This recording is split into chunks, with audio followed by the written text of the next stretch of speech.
Hello everyone, in this video I'm going to show you how to reply to comment with voice notes on YouTube as a content creator. This feature was rolled out on YouTube 3 months ago, but it was not available for everyone. So it is possible it will be available for you if you check.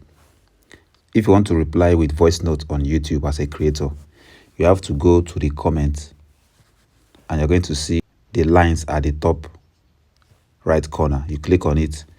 It's going to bring out a voice reply option. Now you have to tap record and talk for 30 seconds max and send it. When you send it, it will look like this.